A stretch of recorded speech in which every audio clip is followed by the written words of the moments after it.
नमस्कार. या सोशल मीडियाच्या माध्यमामधून आशा करतो, तुम्ही सर्व चांगले आणि मजेत असणार. कॉम्रेड गोविंद पानसरे यांचं शिवाजी कोण होता? हे पुस्तकाचं आपण वाचन करत आहोत. आणि या पुस्तकामधला पान क्रमांक 1 वरील आगळा राजा शिवाजी हा मुद्दा आपण पाहिला आहे. त्याच पान क्रमांक 1 वरचा दुसरा मुद्दा आहे लोकशाहीत राजाचे कौतुक. या लोकशाहीमध्ये राजाचे कौतुक असं त्यांनी मुद्दा नमूद केलेला आहे पान क्रमांक 1 मध्ये. तर आता हा आपण अभ्यासणार आहोत. आणि या लोकशाहीत राजाचे कौतुक हा मुद्दा वाचल्यानंतर याचा आपण गाभा सविस्तरपणे समजून घेणार आहोत. खरं म्हणजे सर्जनशाही आणि राजेशाही ही कालबाह्य झालेली समाज रचना आहे. सुरुवातीला 2 समाज रचना होत्या, समाज पद्धती होत्या. त्या म्हणजे एक सर्जनशाही आणि दुसरी राजेशाही. शिवाजीचा काळ हा सर्जनशाहीचा काळ होता आणि शिवाजी हा सुद्धा एक सर्जनशाहीतलाच राजा होता. जगाने आणि आपल्या देशाने राजेशाही राज्य ठरवली. राजे रजवाडे नाहीसे व्हावेत म्हणून संघर्ष केले. राजे रजवाडे नाहीसे केले आणि हे सर्व बरोबरच केले. राजेशाही मोडून त्या जागी आपण लोकशाही आणली, हे सुद्धा बरोबरच केले. शिवाजीने स्थापन केलेल्या राज्याचे शिवाजीनंतर जे काही झाले त्यावरून सुद्धा राजेशाही ही स्वीकारण्याजोगी व चालू ठेवण्याजोगी समाजव्यवस्था नव्हती.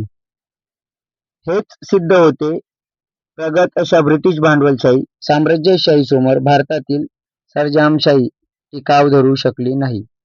यावरून सुद्धा सर्जनशाही व राजेशाही टाकाऊ समाजव्यवस्था ठरते हेच पुन्हा दिसते. पण मग या आधुनिक लोकशाहीत एका राजाच्या उदो का व्हावा? त्या राजांच्या विचारात, व्यवहारात आणि चरित्रात असे काय आहे की त्यामुळे लोकशाहीत सुद्धा त्यांचे स्मरण स्फूर्तिदायक ठरावे?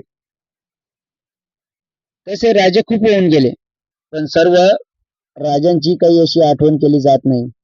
त्या राजांच्या जयंत्या किंवा मयंत्या कोणी साजऱ्या करीत नाहीत. त्या राजांचे जे कोणी वारस हयात असतील ते कदाचित करीत असतील. क्वचित गुणाच्या बाबतीत त्या राजांच्या संस्थानात समाविष्ट असलेल्या प्रदेशात काही लोक कुठे कुठे असे करीत असतील. परंतु शिवजयंती जितक्या विस्तृत प्रदेशात, जितक्या मोठ्या प्रमाणात आणि ज्या उत्साहाने, उमेदीने व स्फूर्तीने साजरी केली जाते तसेच इतर कुणाही राजांच्या बाबतीत घडत नाही. असे काय व्हावे? इतर राजांपेक्षा त्या राज्यात काय वेगळेपण होते की ज्यामुळे असे घडत आले आहे? शिवकालीन आणि त्यांच्या आगेमागे होऊन गेलेल्या इतर राजापेक्षा शिवाजी तसे काय वेगळेपण होते? ते वेगळेपण समजावून घेतले तर शिवकालचा व शिवचरित्राचा नीट उलगडा होईल. तर पानसरे म्हणतायत, शिवाजी महाराजांना जर व्यवस्थित समजून घ्यायचं असेल तर तुम्हाला शिवकाळामध्ये जावं लागेल आणि शिवकाळामध्ये गेल्यानंतर त्यांच्या चरित्राचा नीट अभ्यास करावा लागेल. तरच तुम्हाला शिवाजी महाराजांचं चरित्र, व्यक्तिमत्व आणि कर्तृत्वावरती नीट उलगडा करता येईल, नीट माहिती समजून घेता येईल. आता हा मुद्दा आपण वाचन केलेला आहे, लोकशाहीत राजाचे कौतुक.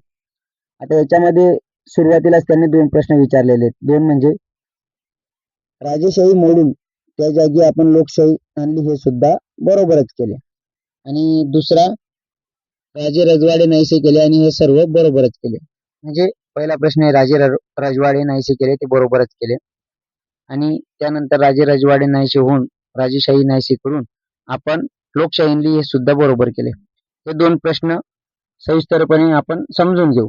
त्यानंतर त्यांनी तिसरा प्रश्न विचारलेला आहे की प्रगत अशा ब्रिटिश भांडवलशाही साम्राज्यशाही समोर भारतातील सर्जनशाही टिकाव धरू शकली नाही. यावरून सुद्धा सर्जनशाही व राजेशाही टाकाऊ समाजव्यवस्था ठरते हेच पुन्हा दिसते. हा एक तिसरा प्रश्न. आणि त्यांनी मेन म्हणजे विचार करणारा असा प्रश्न त्यांनी या वाचनामध्ये लिखाण करत असताना लिहिलेला आहे. आणि तो म्हणजे शिवाजी नंतर जे काही झाले त्यावरून सुद्धा राजेशाही ही स्वीकारण्याजोगी व चालू ठेवण्याजोगी समाज व्यवस्था नव्हती. हा चौथा प्रश्न. म्हणजे शिवाजी महाराजांचा काळ संपल्यानंतर शिवाजी महाराज आपल्यामध्ये नव्हते. शिवाजी महाराज ज्या वेळेस आपल्याला सोडून गेले त्यानंतरची जी समाज व्यवस्था होती ती शिवाजी महाराजांचा काळ पुढं चालू ठेवील किंवा स्वीकारील अशी समाज व्यवस्था नव्हती, असं त्यांना का वाटतं? इथंच झाले आपले 4 प्रश्न. त्यानंतर ते म्हणतात की एका राजाचा उदो उदो का व्हावा? त्या राजांच्या विचारात, व्यवहारात आणि चरित्रात असे काय आहे की त्यामुळे लोकशाहीत सुद्धा त्यांचे स्मरण स्फूर्तिदायक ठरावे? हा झाला 5वा प्रश्न. आणि 6वा प्रश्न त्यांनी असा विचारलेला आहे की या भारत देशामध्ये अनेक राजे होऊन गेले, पण त्या राजांच्या जयंत्या मयंत्या जेवढ्या जोरात उत्साहात साजरी होत नाही, तेवढ्याच जोरात उत्साहाने आणि स्फूर्तीने साजरी होणारी फक्त एकच जयंती, शिवजयंती. तर मग इतर राजांसोबत असं का नाही घडलं? या राजांमध्ये असं काय वेगळंपण आहे? असे त्यांनी आपल्याला अजून परत 2 प्रश्न, म्हणजे 6 प्रश्न त्यांनी आपल्याला या गाभ्यामध्ये विचारलेले आहेत, त्यांच्या लिखाणात त्यांनी विचारलेले. आणि ह्याच प्रश्नांची आता आपल्याला या प्रश्नांवरती सविस्तर माहिती, सविस्तर संशोधन करून आपल्याला ते अभ्यासायचं आहे. कारण ते म्हणतात शेवटी की शिवकालीन किंवा त्यांच्या आगेमागे होऊन गेलेल्या इतर राजांपेक्षा शिवाजीत असे काय वेगळेपण होते, ते वेगळेपण समजावून घेतलं तर शिवकालचा व शिवचरित्राचा नीट उलगडा होईल. म्हणजे आता ते म्हणतात ना शिवकालमध्ये जावं लागेल किंवा शिवचरित्राचं, तर नाही. हेच प्रश्न जर तुम्ही व्यवस्थित वाचन केलं तर ह्याच प्रश्नांचं उत्तर ह्याच लिखाणामध्ये पानसारेंनी दिलेलं आहे. पण ते आपल्याला समजणार नाही, म्हणून तुम्हाला सोप्या भाषेत मी ते सविस्तरपणे करून देतो आणि सोप्या भाषेमध्ये ते आपण अभ्यासू. लोकशाहीत राजाचे कौतुक ह्या मुद्द्यामधला पानसारेंनी विचारलेल्या पहिल्या प्रश्नांवरती आपण जाणार आहोत. पहिला प्रश्न त्यांनी असा विचारलेला आहे की देशाने राजेशाही राज्य ठरवली, राजे रजवाडे नाहीसे व्हावेत म्हणून संघर्ष केले आणि राजे रजवाडे नाहीसे केले आणि हे सर्व बरोबरच केले. तर पानसारेंना असं का वाटतं की त्यांनी जे राजे रजवाडे जे आपल्या लोकांनी आपण जे राजे रजवाडे नाहीसे केले ते का केले? आता याचं जर आपण सोप्या भाषेत जर विश्लेषण करायचं म्हटलं तर सोप्या भाषेत एवढंच आहे की राजे आधीचे जे राजे व्हायचे किंवा आधीचे जे राजे होऊन गेले ते राजे त्यांच्या घराण्याशाहीमुळे राजे होत होते. त्यांनी ना मेहनत करून, ना कष्ट करून किंवा स्वतःच्या जीवावरती त्यांनी त्यांचे साम्राज्य उभं केलं नव्हतं. आता ही राजे रजवाडे पद्धत जी आपण नाहीशी केली ती का बरोबर केली? तर मी तुम्हाला सांगतो, राजे रजवाडे पद्धत नाहीशी करावीच लागणार होती. कारण राजे रजवाडे पद्धत मध्ये ते कुटुंबाने त्यांच्या घराण्याला राजेशाही हा नावाचा लेबल लागलेला होता, म्हणून त्यांच्या घरामध्ये जरी मेंढळ पोरग जन्माला आलं किंवा बावरट पोरग जरी जन्माला आलं, त्याला काहीही करता येत नसेल तरी सुद्धा तो राजा म्हणूनच घोषित व्हायचा. कारण ती आधीची घराण्याशाहीचं लेबल होतं, राजेशाही घराणं होतं. म्हणून त्यांच्या घरामध्ये जर कुठलाही पोरग जन्माला आला तरी त्याला राजाच्या गादीवर बसवता येत होतं. आणि राजेशाही सर्जमशाही पद्धतीमध्ये हा सर्व व्यवहार राजा आणि राणीच बघत होती. प्रजाकडे कुठल्याही प्रकारचे अधिकार नव्हते. मग याच्यामध्ये काय व्हायचं, जे राजे रजवाडे होते हे त्यांच्याच लोकांचे विचार करायचे, यांनी कधी प्रजेचा विचार केला नाही आणि ते फक्त सत्ता भोगण्यासाठी सत्तेमध्ये बसत असत, सत्ता भोगण्यासाठी सत्तेमध्ये बसत असत आणि त्यांच्याच लोकांचा विचार करत असत. प्रजांनी जर त्यांना काही मदत मागितली किंवा काही अडचणी प्रजा त्यांच्या समोर घेऊन कधी गेली तर ते प्रजांच्या प्रश्नांवरती जास्त विचार करत नसत आणि प्रजेला प्राधान्य देत नसत. म्हणूनच की जी राजे रजवाडे सर्जमशाही राजेशाही जी पद्धत आपण मोडली ती चांगलंच केलं. मग आता पानसारेंनी दुसरा प्रश्न विचारला होता की राजे रजवाडे शाही मोडून राजेशाही पद्धत आपण मोडून आपण त्या जागेवर लोकशाही पद्धत आणली, मग ही लोकशाही पद्धत का बरोबर आहे? तर पानसारेंच्या मते ही लोकशाही पद्धत का बरोबर आहे, त्यांनी जो प्रश्न विचारला तो बरोबर आहे. कारण आता विचार करा, राजे रजवाड्यांमध्ये प्रजेचा विचार होत नव्हता, प्रजेला महत्व दिलं जात नव्हतं, प्रजेच्या समस्या समजून घेतल्या जात नव्हत्या, लोकांचा विचार केला जात नव्हता. मग त्या सत्ता भोगण्यासाठी फक्त सत्तेमध्ये होते, त्यांच्या घराण्याचं लेबल होतं म्हणून ते राजेशाही थाट करत होते. त्याच्यामध्ये प्रजेला किंवा प्रजेच्या हिताविषयी कुठले कायदे किंवा कुठली तरतूद ते करत नव्हते. म्हणूनच राजेशाही पद्धत आपण मोडून टाकली. आता या लोकशाही पद्धत मध्ये काय, तर लोकशाही पद्धत मध्ये सर्वांना हक्क, अधिकार, मान, सन्मान, स्वाभिमानाने सर्व लोक जीवन व्यतीत करू लागले, जगू लागले. कारण आपलं संविधान न्याय, बंधुता, स्वातंत्र्यावरती चालतं. आपलं संविधान न्याय, बंधुता, स्वातंत्र्यावरती चालतं. सर्वांना इथं न्याय, सर्व स्वतंत्र आहेत, आझाद आहेत. आणि बंधुता म्हणजे प्रेमाने सर्व एकत्र आहेत. आज स्त्री पुरुष समान आहे. आज स्त्री पुरुषाच्या खांद्याला खांदा लावून काम करते, कष्ट करते, शिक्षण घेऊ लागली.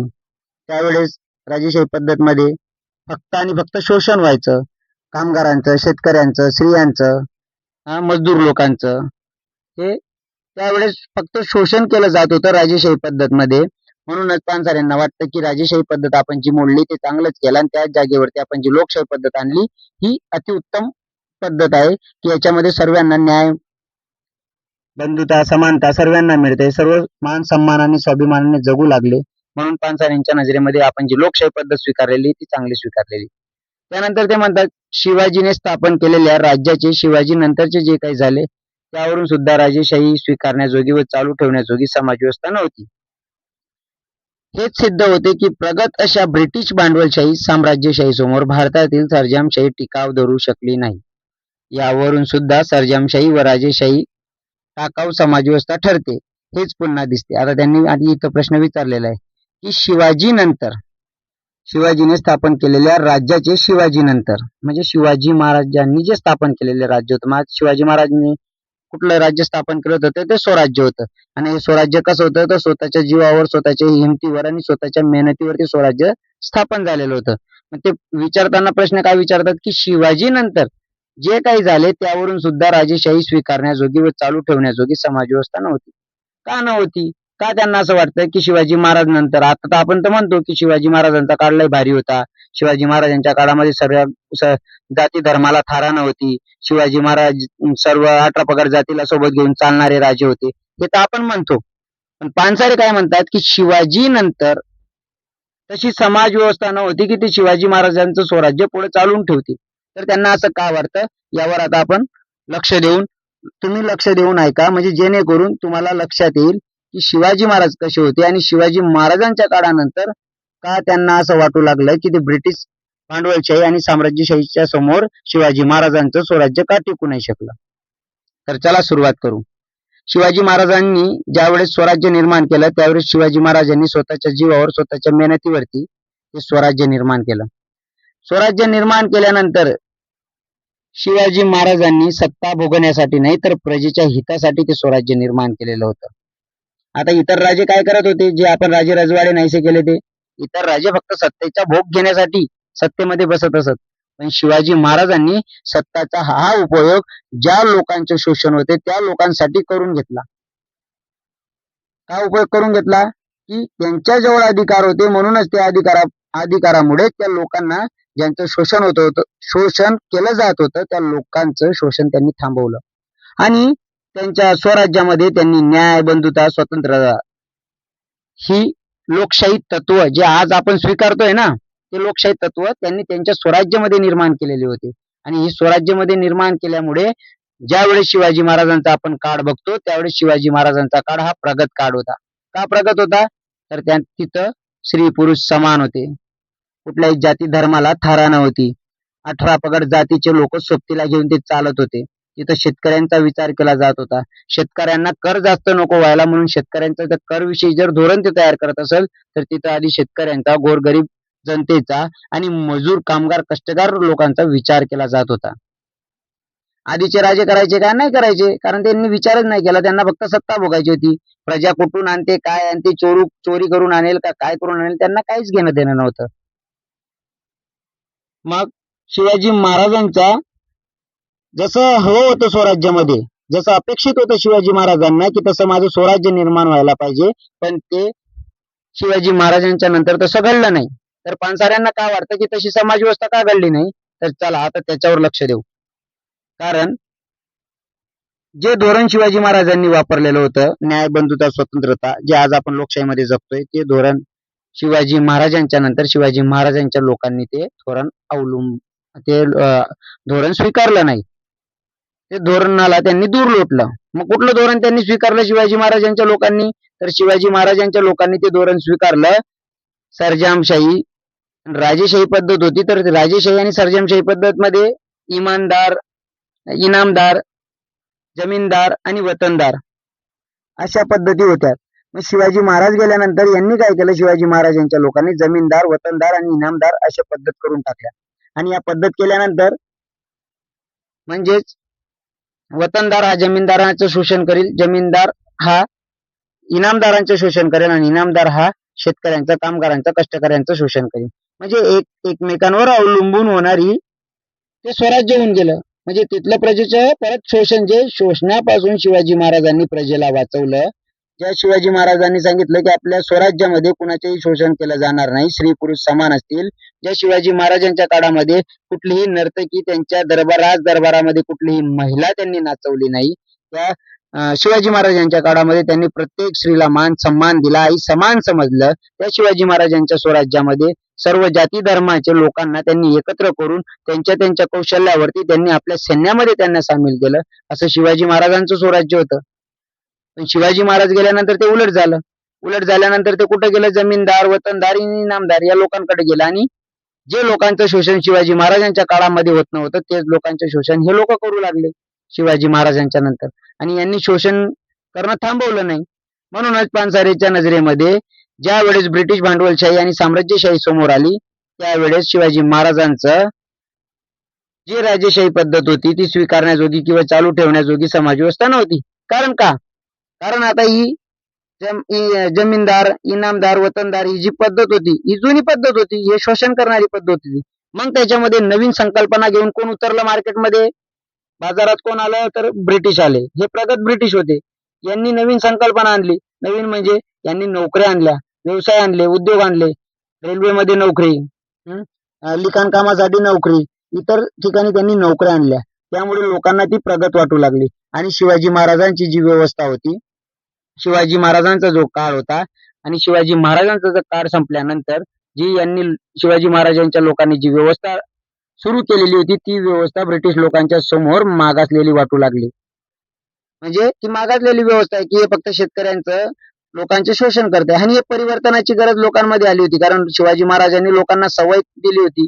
शिवाजी महाराजांनी लोकांना पटवून दिलं होतं की हे स्वराज्य तुमचं आहे, तुम्ही न्याय मागू शकता, तुम्ही दाद करू शकता, तुम्ही तुमच्या न्याय हक्कासाठी लढू शकता. हे शिवाजी महाराज जोवर हयात होते तोवर त्यांनी करून दाखवलेलं होतं. पण हे जर नंतर शिवाजी महाराज गेल्यानंतर शिवाजी महाराजांच्या लोकांनी शोषण सुरू करून दिलं.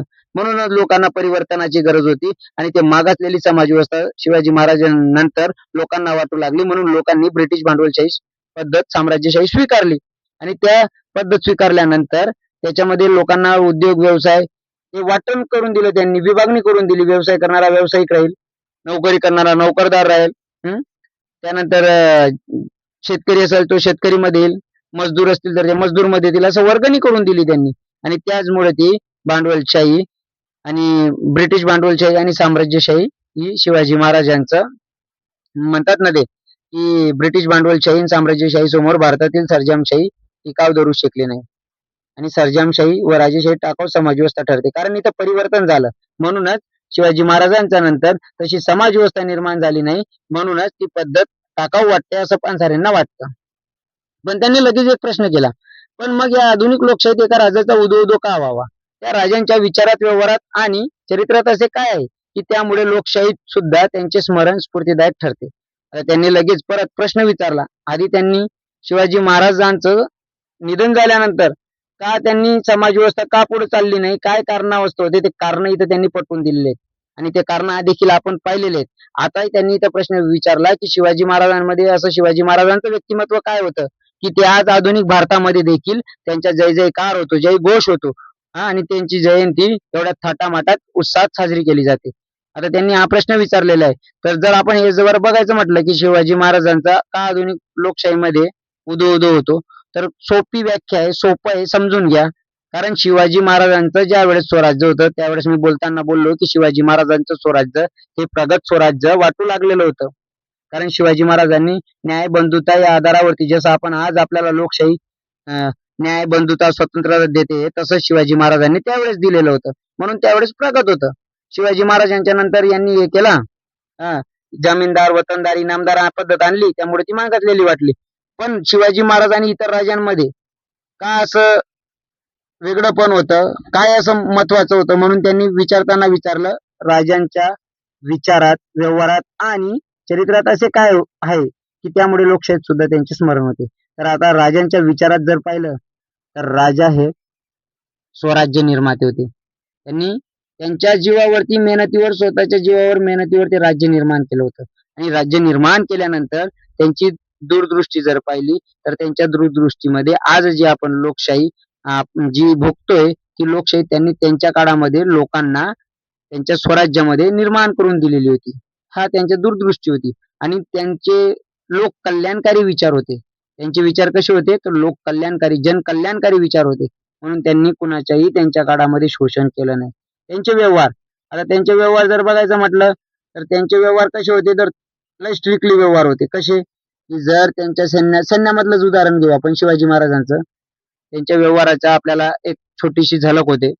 शिवाजी महाराज त्यांच्या सैन्याला ताकीद करतात की तुम्ही ज्यावेळेस युद्ध करायला जाणार त्यावेळेस तुम्हाला आजूबाजूला शेतकऱ्यांची शेतं लागतील.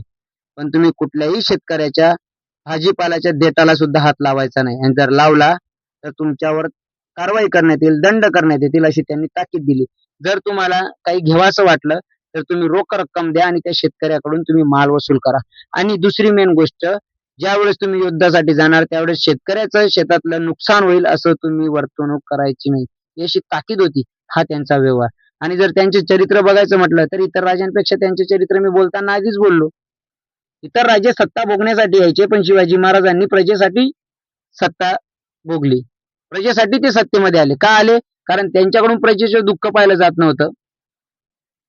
कारण प्रजांचे प्रश्न सोडवणं ते म्हणतात की ज्या व्यक्तीकडे सत्ता असते त्या व्यक्तीने ते सत्तेचा उपयोग नाही करायला पाहिजे. उपभोग नाही करायला पाहिजे तर उपयोग करायला पाहिजे. तो उपयोग प्रजेसाठी करायला पाहिजे हे त्यांना वाटत होतं. म्हणूनच आज शिवाजी महाराजांचं या लोकशाहीमध्ये उदो होतो. का होतो तर हे कारण आहेत त्यांच्या चरित्रामध्ये, व्यक्तिमत्वामध्ये, त्यांच्या विचारामध्ये. मग ते पानसारे लगेच परत आपल्याला सहावा प्रश्न विचारतात. सहावा प्रश्न असा विचारतात तसे राजे खूप होऊन गेले पण सर्व राजांची काही अशी आठवण केली जात नाही. त्या राजांच्या जयंती किंवा महंत्या कोणी साजऱ्या करीत नाहीत. त्या राजांचे जे कोणी वारस हयात असतील ते कदाचित करीत असतील. क्वचित कुणाच्या बाबतीत त्या राजांच्या संस्थानात समाविष्ट असलेल्या प्रदेशात काही लोक कुठे कुठे असे करीत असतील. परंतु शिवजयंती जितक्या विस्तृत प्रदेशात जितक्या मोठ्या प्रमाणात आणि जेवढ्या उत्साहाने, उमेदीने व स्फूर्तीने साजरी केली जाते तसे इतर कोणाच्याही बाबतीत घडत नाही. असे का व्हावे तर इतर राजांपेक्षा या राज्यात काय वेगळेपण होते की ज्यामुळे असे घडत आले. आता सुरुवातीचाच मुद्दा इतर राजांमध्ये आणि या राजांमध्ये काय फरक होता तर इतर राजे घराण्यामुळे राजे बनत होते. शिवाजी महाराजांनी स्वतःच्या मेहनतीवर राज्य निर्माण केलं आणि ते राज्य निर्माण केलेलं राज्य हे प्रजेसाठी होतं. त्या स्वराज्यामध्ये प्रजेचा विचार केला जायचा, स्त्रियांचा विचार केला जायचा, कामगारांचा विचार केला जायचा, त्यानंतर शेतकऱ्यांचा विचार केला जायचा. म्हणजे शिवाजी महाराजांचं इथे एक वेगळंपण दिसतं. त्यानंतर इतर राजे फक्त स्वतःचं राज्य जिंकण्यासाठी किंवा सांभाळून ठेवण्यासाठी विचार करत होते पण शिवाजी महाराज त्यावेळेस प्रजेचा विचार करत होते. ज्यावेळेस इतर राजे त्यांचे स्वतःचे साम्राज्य जमा करून ठेवण्याचा विचार करत होते त्यावेळेस शिवाजी महाराज स्वतःचं राज्य भेटतं. आणि एवढंच नाही तर आपण हे पण पाहू शकतो जर आपण वेगळंपण जर बघायचं म्हटलं तर इतर राजांपेक्षा वेगळंपण तर मी तुम्हाला सांगून दिलं इतर राजे सत्ता बघत होते पण शिवाजी महाराजांनी प्रजेसाठी ते स्वराज्य निर्माण केलं होतं. प्रजेचा विचार त्या स्वराज्यामध्ये केला जात होता. इतर राजे ते करत नव्हते. मेन दुसरी गोष्ट की जे प्रश्न प्रजा आतापर्यंत कुठल्या राजांजवळ घेऊन गेले नाही तेच प्रश्न शिवाजी महाराजांजवळ ते घेऊन हक्काने जाऊन सांगत होते आणि ते प्रश्नांचे उत्तर तिथं सोडून घेत होते महाराजांकडून. त्यांच्या अडचणी ते महाराजांना सांगत होते आणि सोडून घेत होते. कारण महाराजांनी प्रजेच्या मनामध्ये विश्वास निर्माण केला. रयतेच्या डोक्यावर मायेचे छत्र धारण करणार असं शिवछत्रपतींनी लोकांना पटवून दिलं की हा राजा तुमचा राजा आहे, हा राजा तुमचा राजा आहे आणि हे राजाचे स्वराज्य हे तुमचं स्वराज्य आहे. आणि लोकांना विश्वास होऊ लागला की शिवाजी महाराज हा आपला राजा आहे आणि हे स्वराज्य आपलं आहे. म्हणून लोक तिथं आनंदीने गोडीने राहू लागले. आणि शिवाजी महाराजांच्या ज्यावेळेस युद्ध करण्यासाठी जात होते ज्यावेळेस सैन्य कमी पडत होते तर लोकांनी त्यांची मुलं दिली. का दिली तर त्यांना विश्वास होता की हा राजा जे काही करतोय ते आपल्यासाठी करतोय, प्रजेसाठी करतोय. या राजाच्या सत्ता भोगण्यासाठी या राजाने युद्ध किंवा लढाया केलेल्या नाहीत तर या लढाया आपल्यासाठी करतोय. म्हणून ते त्यांच्या पोरांना पण त्या शिवाजी महाराजांच्या काळामध्ये सैन्यामध्ये भरती करत होते, सैन्यामध्ये पाठवत होते. शिवाजी महाराजांनी कुठल्या शेतकऱ्याच्या किंवा कुठल्या कामगाराच्या पोराला जबरदस्ती किंवा मी राजा आहे माझा आदेश तुम्हाला पालन करावं लागेल आणि तुम्ही तुमच्या पोरांना सैन्यामध्ये भरती करा असं कधीच केलं नाही. शिवाजी महाराजांनी कधी जाती धर्मावरती स्वराज्य निर्माण केलं नाही.